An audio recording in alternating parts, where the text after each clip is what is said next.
Friends, कैसे हैं आप सब। आज की वीडियो में हम देखेंगे मटेरियल चैप्टर्स के हम पास्ट ईयर के क्वेश्चन कर रहे हैं। इसमें हम आज देखेंगे जो 2013 में जून के अंदर ये क्वेश्चन आया था, ये हम सॉल्व करते हैं। ठीक है, देखते हैं क्वेश्चन में क्या दिया हुआ है।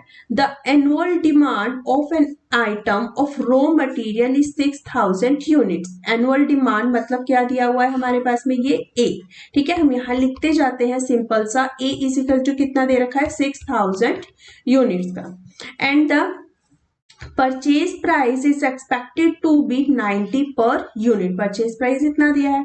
Cost of pressing and processing and order is ₹135, यानी कि ओ दिया हुआ है ऑर्डरिंग कॉस्ट 135 पर ऑर्डर।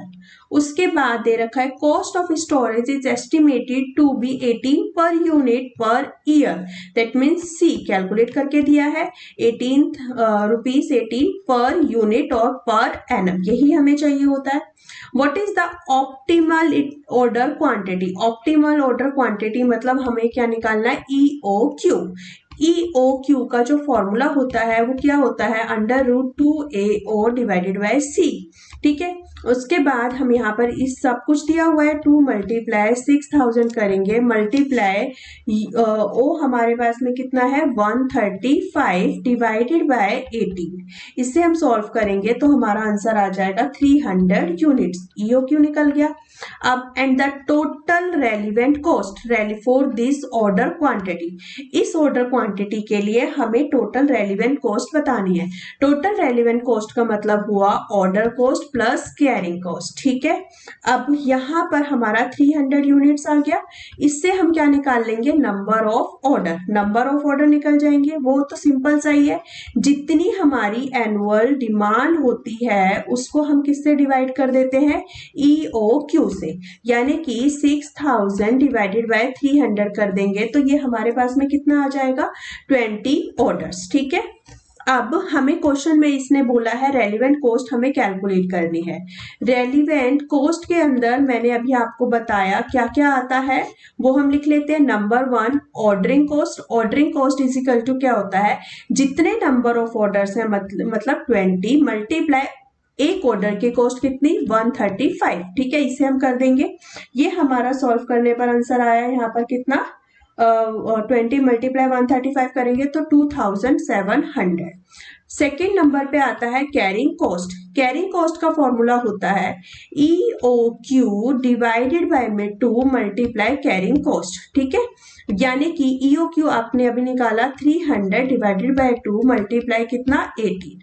ठीक है, यही हुआ। अब इसको जब हम सॉल्व करेंगे तो हमारा इसका सॉल्व करने पर आएगा 22,700, यानी कि टोटल हमारी रेलिवेंट कॉस्ट कितनी आ गई, 5400।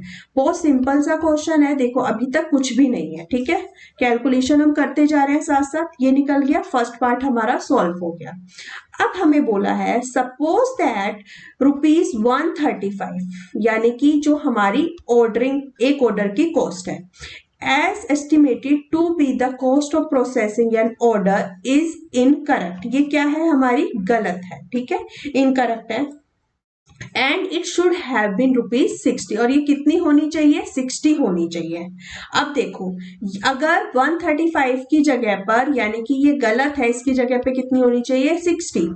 ठीक है, assume that all other estimates are correct, और सब बिल्कुल ठीक है, जैसे जैसे है वैसा वैसा ही हमें लेना है। What is the cost of this prediction error assuming the solution to part 1 is implemented for the 1 year। ठीक है, पार्ट 1 का जो सॉल्यूशन है ये हमारा 1 साल के लिए इम्प्लीमेंटेड है। अगर हमारी एक ऑर्डर की कॉस्ट 60 हो जाएगी तो हमें पहले EOQ निकालना पड़ेगा अपना। ठीक है, यानी कि सेकंड पार्ट के लिए अभी हम करेंगे तो हमारा जो न्यू EOQ होगा पहले हम वो कैलकुलेट करते हैं। न्यू EOQ यानी कि 2AO डिवाइडेड बाय C, यानी कि 2 मल्टीप्लाई A हमारे पास में कितना था, यहाँ पर 6000 यूनिट्स था, मल्टीप्लाई O जो हो गया वो 60 हो गया, और C हमारे पास में 18 ही है। अब जब हम इसको सॉल्व करेंगे तो हमारा कितना आएगा, 200 यूनिट्स इसका EOQ आ गया। तो अब जो हमें निकालनी है, ठीक है, 200 यूनिट्स आ गया, यानी कि अब हमारे पास में न्यू न्यू निकालेंगे क्या, ऑर्डर कॉस्ट। ठीक है, न्यू ऑर्डरिंग कॉस्ट हमारे पास में कितनी आ जाएगी, सबसे पहले तो हमें क्या निकालना है, number of orders. Number of orders बताया जितने की हमारी एनुअल डिमांड है, डिवाइडेड बाय में हम कितने किससे कर देते हैं, ईओक्यू से। ठीक है, मल्टीप्लाई एक ऑर्डर की कॉस्ट कितनी 60। ठीक है, तो ये आ गया कितना 1800। और उसके बाद कैरिंग कॉस्ट भी, जितना हमारा ईओक्यू है, ईओक्यू डिवाइडेड बाय 2, इसका एवरेज लेते हैं, मल्टीप्लाई कितना हो जाएगा, कैरिंग कॉस्ट 18। इसको जब हम सॉल्व करेंगे ये भी आया मेरे पास में 1800, यानी कि टोटल हमारे पास में कितना हो गया 3600। ठीक है, 3600 ये आ गया हमारा न्यू ईओक्यू से हमारी ये जो न्यू रेलिवेंट कॉस्ट निकल गई। ठीक है, ये निकल गया। हमें क्वेश्चन में निकालना है कि what is the cost of this prediction error. ये जो एरर हुआ, इस प्रिडिक्शन एरर से हमें निकालना है कॉस्ट क्या होगी। Assuming the solution to part 1 is implemented for 1 year. जो हमारा पार्ट 1 में सॉल्यूशन आया है वो 1 ईयर के लिए इम्प्लीमेंटेड है। ठीक है, यानी कि हम यहाँ पे सॉल्व करेंगे इसका आंसर कि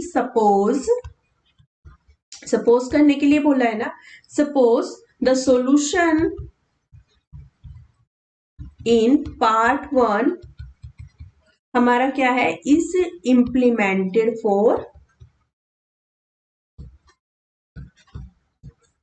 1 ईयर। ठीक है, यही है, यानी कि जो हमने ईओक्यू निकाला था पार्ट 1 में कितना था 300 यूनिट्स।